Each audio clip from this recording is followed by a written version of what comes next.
run with the power pups.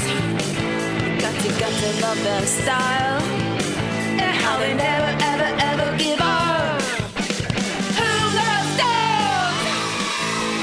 Who loves dogs? We rise to any challenge, and no one here is average. We are the power pups. You know we'll ever, ever, ever give up. Dogs, dogs, you love dogs. Dogs, dogs, you love dogs.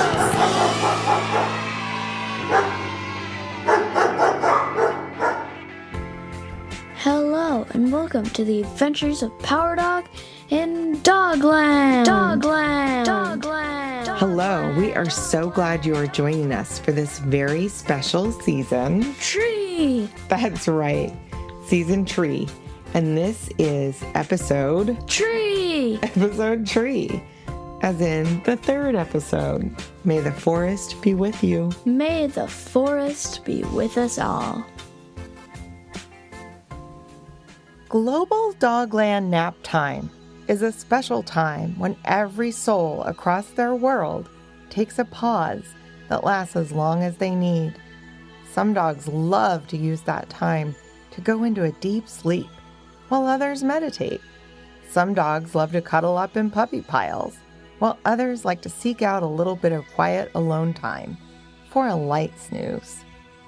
Power Dog was in his dorm room at the College of the Dog Arts, a room he shared with his very best friend and cousin, Tuffy, and they were both fast asleep.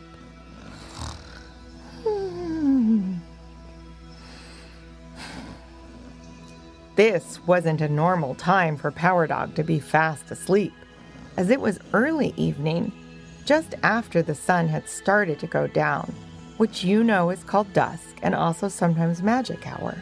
And Power Dog was not only a no-napper, but he was also a bit of a night owl, so he would usually be up to savor this last bit of magic hour light.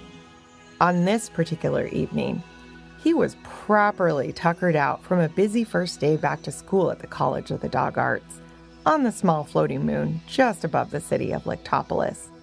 The much larger moon further away was very nearly full and shining brightly through the large window of the dorm room. The big moon's light was always brighter up on the floating moon. Tuffy was the first to wake up, and he noticed that Power Dog was tossing and turning, so he snuggled up next to him. Tuffy had made a deal with Fetcher that they would both look out for Power Dog, who'd been struggling with worry and anxiety ever since they'd all come home from the dragon world of Draconis. And who could blame any of them for feeling unsettled after all that had happened? When Power Dog woke up, they both agreed to listen to some nice, soft music they had checked out from the college library, and they had a little snack before it was time to go to their first ever night class, the tree class called Dendrology. The pups made their way across the college campus, but quickly, with no time to play with a disc or to stop and smell the blooming moonflowers. Once they got to the location where the class was said to be taught, they paused their paws and looked all around, a bit confused. There were no buildings in sight, and only a grove of very, very tall trees. Power Dog shivered a bit as he looked around. How had he never noticed just how dark it was at night on this corner of the college moon, even in the moonlight? And the shadows, they seemed different, more stretchy somehow. He felt a little anxious as he peered into the darkness. "Do you remember any instructions beyond going to this spot, Tuffy? I gotta be honest, it feels kinda spooky here." Tuffy looked around and sniffed at the ground before replying. "Well, you have the superpowered night vision, Power Dog. What can you see?" Power Dog thought about this and refocused his vision on the grove of trees. It was then that he saw something sparkling among the highest leaves. "There," he said, and pointed his nose and a paw. "I think we're meant to climb that tree." And so they made their way over to the tallest tree. "Pay dirt!" exclaimed Tuffy, as they observed that the tallest tree had little steps no bigger than the step of a ladder attached to the bark and ascending all the way up. Curious, said Power Dog as he sniffed at the first step he could reach. It appears to be a mushroom. Huh, said Tuffy.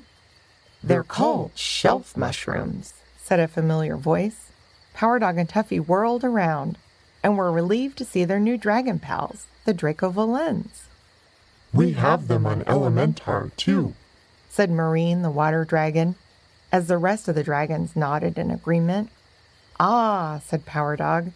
I guess I've seen them in the forest, but never perfectly placed like a ladder before. Ah, yes, said Vulcanian. They must have been planted.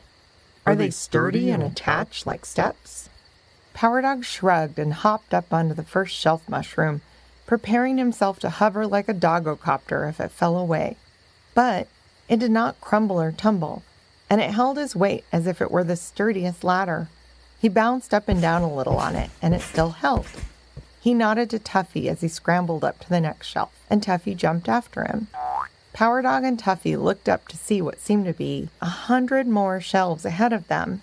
At the very top was some sort of roof, and with his supervision, he could see 2 ring-tailed raccoon dogs scampering up the last of the steps and disappearing through a hole in the roof. Hey, would you dragons want to fly all the way up there and tell us if this is the right place to be? Asked Power Dog. All 5 of the Doggoverse looked up the length of the tree. How about we do you one better and just give you a ride up? Offered Vulcanian as he fluttered up beside Power Dog and Ori hovered near Tuffy. Really? Exclaimed Tuffy and Power Dog excitedly. Power Dog knew he could likely doggocopter most of the way there by himself, but Tuffy couldn't, and it would also deplete Power Dog of a lot of energy. It was beyond cool that he could fly and hover, but the cost was often total exhaustion. So he quite eagerly accepted the invite and hopped onto Vulcanian's back. As soon as both pups were settled, all of the dragons took flight, making steep climbing circles around the tree. It was exhilarating to be riding on a dragon's back. Power Dog felt a strange and familiar sensation of warm air swirling as Vulcanian's strong wings took them higher and higher. This manner of flight felt different than his own doggocopter, different than floating on cloud dragons, and much, much more different than traveling by galactic tooting cow, which was funny enough, the way that the Doggoverse also had to travel to get to Dogland and any other worlds. As they got nearer to the top of the tree, they ducked as they heard fast, tiny wings beat the air above them. All manner of dogs and sky puppies were coming to a platform made of wide branches and layered leaves. In the center of the platform was the now much thinner trunk of the tree, with very small branches bearing no leaves or pines, reaching up into a bit of a pointy shape. And resting on the tip of the point was a small, commanding figure. And Power Dog knew right away that this must be Professor Chiroptera. Power Dog looked all around at the many faces in the light of Dogland's now very full moon, which is significantly brighter light when you are at the top of a tall tree on a floating moon that happens to be between a planet's surface and a planet's larger moon. Power Dog noticed that the professor had blue-black velvet fur and long wings folded perfectly at his sides. The professor had large ears that twitched ever so slightly and seemed to be highly responsive to any noises nearby. His eyes were large and dark, and he slowly looked at everyone as they gathered, nodding slightly in greeting. No one said a word, and somehow everyone knew to quietly find a place to be still as they formed a circle around the small, quiet sky puppy standing on the very tippy top of the tree.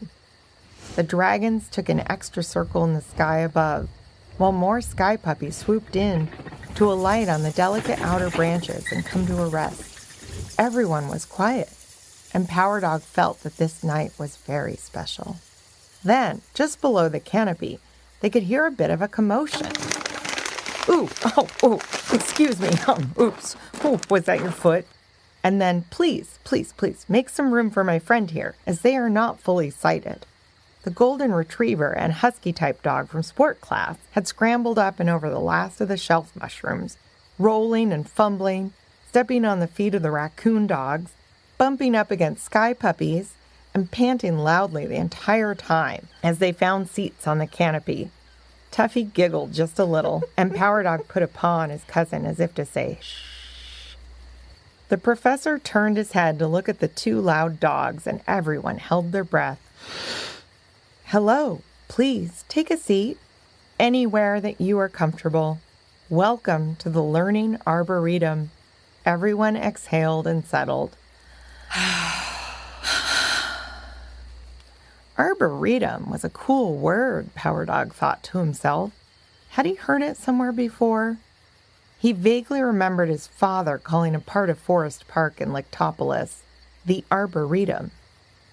Professor Chiroptera looked around at all the faces in the moonlight. Power Dog remembered that bats have excellent vision and superpowered hearing. The professor continued to look from face to face and then asked, Who here can tell me and our dragon friends from Elementar about the great, great tree of Dogland? Power Dog started to slowly raise a paw, as did many other dogs present, but Tuffy's paw shot straight up as fast as lightning, and the professor seemed to like this as he pointed a claw at Tuffy and nodded. Tuffy smiled broadly, stood up, and said, Every tree here is connected to each other through our worldwide web of roots and mushrooms and energy to the center heart of our world, the great, great tree. Be they pine trees, banyan trees, mangrove trees, or palm trees, and of course, dogwood trees. Among many other types of trees, they are all connected to the great, great tree, which lives deep underneath the rich, wonderful soil and rock and oceans and caverns. Even the trees on the floating moons like this one are connected and tethered by an invisible network of energy to the great, great tree. The tree is the core and the living heart of our world. And that is the reason our planet's slogan is, we are all connected at our roots and rooted in our connection. Everyone smiled, and the dragons looked positively delighted. Very good. I think I am not the only dendrologist here tonight, said the professor with a kind smile. Tuffy puffed up his chest with pride and closed his eyes so that he could send a quick message to Taffy, using their twin powers of connection to let her know that he'd just had a big win in class. Power Dog put a paw around his cousin's shoulder and felt proud of him too.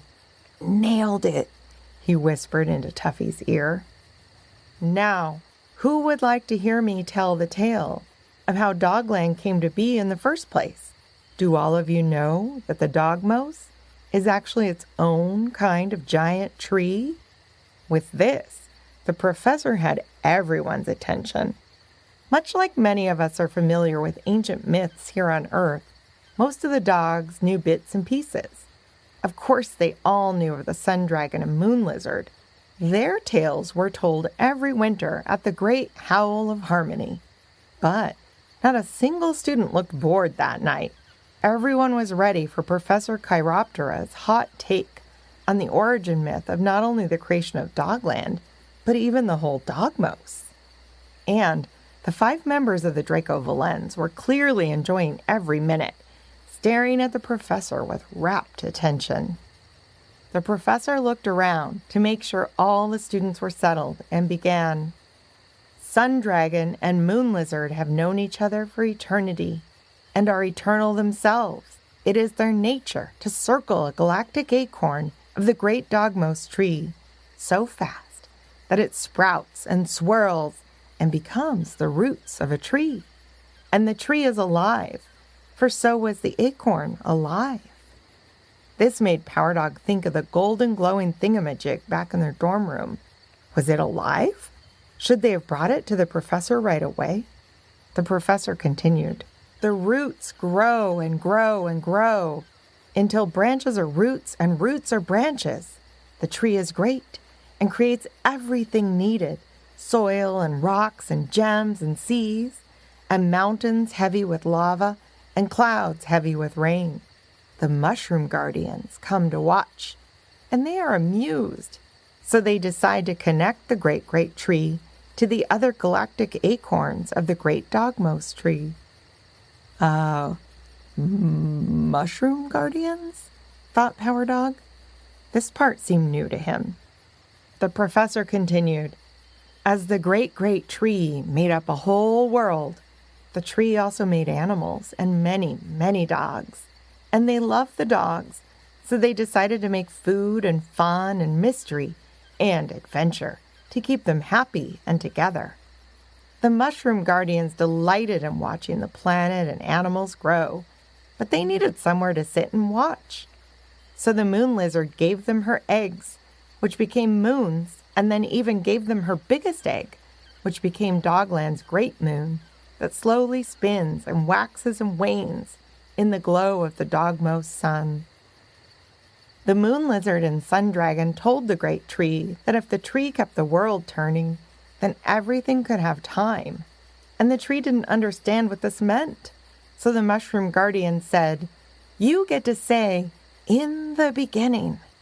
And the tree liked the sound of that, but asked if all of their creations could have such time, and if trees could have their own longer, slower, and different time. And all of every being in the dogmos loved this idea of different times and time as well. They agreed that it should be so for all the tree planets and all of the beings throughout the dogmos, and so it is for all trees on every world throughout the dogmos. The professor swept a delicate hand and leathery wing out toward the trees and continued. The trees have their own time and their own language, apart from the dogs and dragons and all other beings, but they can still be in love with all of creation. Every dog was smiling, and some were leaning on each other through the story. Then the professor turned to the eager young dragons.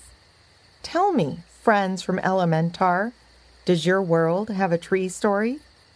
Vulcanian, whom Power Dog was beginning to think was their leader, or at least their spokesdragon, stepped forward a bit shyly, but looked up to the professor and said, Our world is also formed around a great tree. It is called the eternal ironwood, and it is also said to be the giver of all life on Elementar. The professor nodded at this thoughtfully and happily.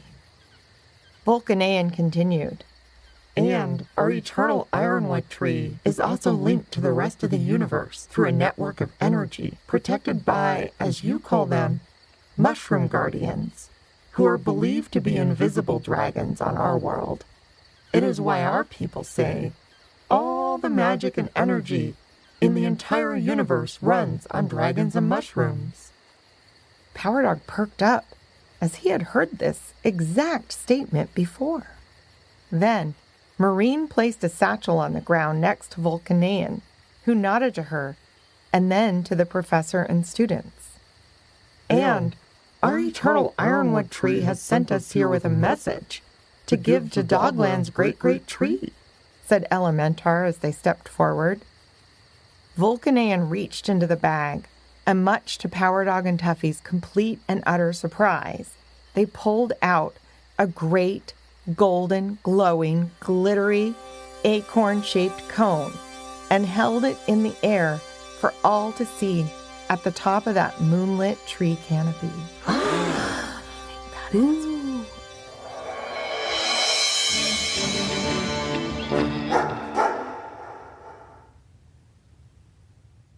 All right, that's it for today's episode. Thanks for coming along. Now I'm joined by my co-author, the kid with the most Dogland knowledge, Hank. Hi, Hank. Hi. Okay, Hank, are you ready to tell me a joke? Yes. How can you tell that a tree is a dogwood tree? How? By its bark.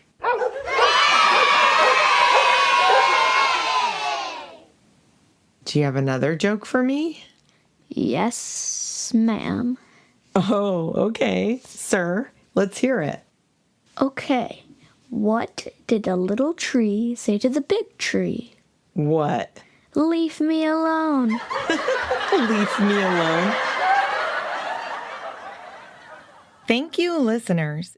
If you liked what you heard, you can see more content at our website, PowerDogAdventures, all one word.com. There you can sign up for our infrequently emailed newsletter and also submit any good dog jokes. And we'll be forever grateful if you feel like telling your friends about the show too.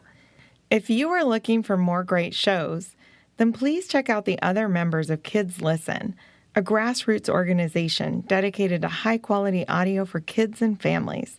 There are well over 100 great shows to find there. Ask your grown-up to check out kidslisten.org to find out more. Special thanks to our creative partner, the inimitable Jason Rourke, who makes these stories sound extra good with his wise counsel, recording, sound design, and even original music. This podcast has been made possible in part by funding provided by the Regional Arts and Culture Council in Portland, Oregon. Thank you, RAC. It has been made even more possible by listeners like you. Thank you so much for your support. We are not joking even a little when we say we could not do this without you.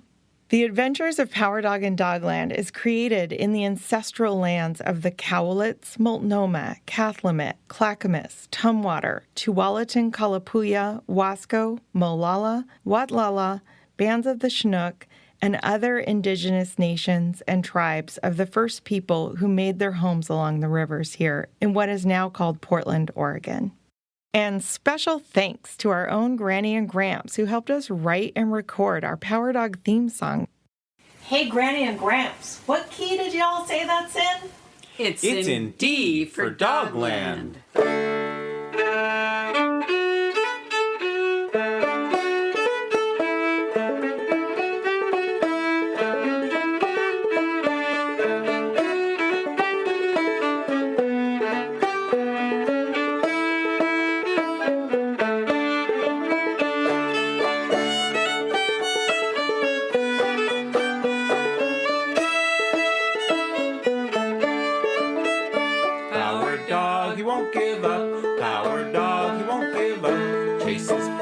Till they're done. Power dog, he won't give up. When we're chasing danger and we're riding across the seas, sure he's right there leading us up, barking with the seals.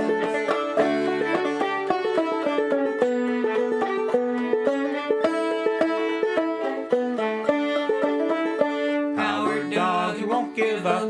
Power dog, he won't give up. Chases problems till they're done. Power dog, he won't give up.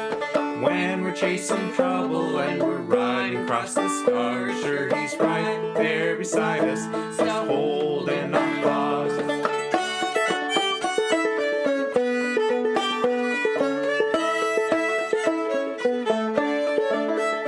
Power dog, he won't give up.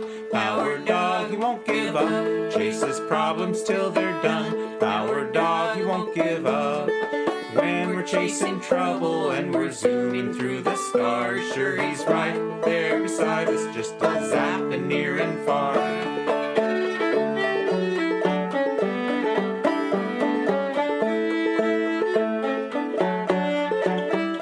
Power dog, he won't give up. Power dog, he won't give up. Chases problems till they're done. Power dog, he won't give up. When we're plugging a volcano or we're straddling a storm, Power dog is right beside us at every little turn.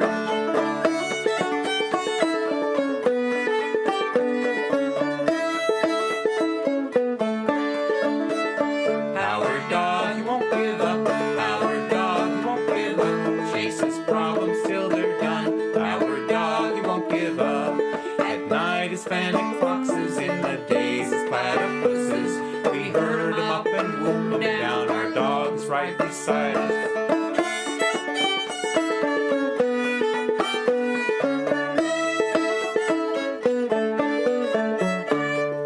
Come with me to Dogland, we've got special tales to tell. And when we come together, all our tails will wag as well.